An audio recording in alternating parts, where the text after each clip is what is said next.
पदार्थ किती मोठा आहे ह्याला महत्व नाही, शरीर किती मोठं आहे याला महत्व नाही, त्या शरीरात प्राण किती पॉवरफुल आहे. काही काही माणसांच्या मध्ये अशी आत्मबल राहतं, बाहुबल, मनोबल आणि आत्मबल. सगळ्या साधू संतांमध्ये महान लोकांमध्ये काय राहतं? आत्मबल. माझ्यामध्ये काय आत्मबल आहे, माझ्यामध्ये मनोबल नाही, माझ्यामध्ये बाहुबल पण नसेल. सगळ्यात कमजोर माणूस कोणता? बाहुबलाचा. त्याच्यापेक्षा बरा कोणता? मनोबल. राजकारणी लोकांचं मनोबल लय पॉवरफुल राहतं. तुम्ही त्यांना म्हणले ना, त्यांनी पार लाख भ्रष्टाचार करेल असू द्या, पार यम जरी आला पण नार्को अनालिसिस टेस्ट केली तर त्याच्यामध्ये पण सापडणार, ते नाहीच म्हणणार. त्यांनी त्यांच्या अंतरात्म्यापर्यंत पोहोचवलेले मी शुद्ध आहे. कोटी चोरले असतील तर मी 1.5 कोटी वाटले, हे त्याच्या डोक्यातलं गणित आहे. त्याच्यामुळे तो स्वतःच्या बाबतीमध्ये नेहमी काय असतो? निष्कलंक असतो. मनोबल महत्वाचं. सामान्य माणसाचं मनोबल फार कमजोर असतं. पटकन कोणी पण येतं त्याचं मनोबल तोडून टाकीतं. ह्या कंपनीचा आला की तो म्हणतो नाही त्या कंपनीवाला हे औषध मार म्हणला लय भारी होईल, म्हटला नाही ही व्हरायटी लाव म्हणला लयच भारी होईल. तुमचं कल्याण व्हरायट्या कंपन्या बल करू शकत नाही, तुमचं कल्याण तुम्हीच करू शकता. त्यासाठी तुमची मनस्थिती बदलणं गरजेचं आहे. पहिली मनस्थिती बदलते, मग परिस्थिती बदलते. मग मनस्थिती काय तुमची आज?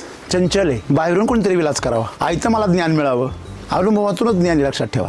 स्वतः मेल्याशिवाय स्वर्ग दिसत नाही आणि आपल्याला मरायचं नाही. एससीटी वैदिक काय सांगतं? वेद काळापासून आपलं विज्ञान 5000 वर्षापूर्वीचे. आणि हे जे तुम्ही आता वापरता किंवा बुरशीनाशक, कीटकनाशक, अमुकनाशक, तमुकनाशक, माणसनाशक, आता सगळ्यात शेवटी शेतकरी नाशक काढायचं राहिले. हे सगळे काढले म्हणजे शेतकरी नाशकाचे नाव. त्याला नाशक काढायची काही गरज नाही, त्याच्या आजूबाजू सगळं संपवतो, आपोआप संपवतो. मी एवढ्या वर्ष बँकेत पैसे टाकले, केमिकल रुपी पैसे आणून तुम्ही तुमच्या बँकेत शेती रुपी बँकेत टाकले, कुठे गेले? ते पैसे नव्हते, ते खोट्या नोटा होत्या. सेंद्रिय कर्ब असा एकमेव घटक आहे निर्जीवाला आणि जीवाला एकत्र जोडतो, जो मॅटरला आणि एनर्जीला कनेक्ट करतो. आणि एनर्जीवर काम आपल्या ऋषीमुनींनी केलं, बरोबर आहे ना? एनर्जीवर काम कसं करायचं हे आपल्या ऋषीमुनींना सुद्धा माहिती आहे. तर आज त्याचं प्रत्यक्ष उत्तर तुम्हाला इथं मिळालं. शेवटी चमत्काराशिवाय नमस्कार. ज्या कंपनीची व्हरायटी आहे ती कंपनी सुद्धा याच्या पुढे चकित होणार. चकित होणार. झालं सिद्ध.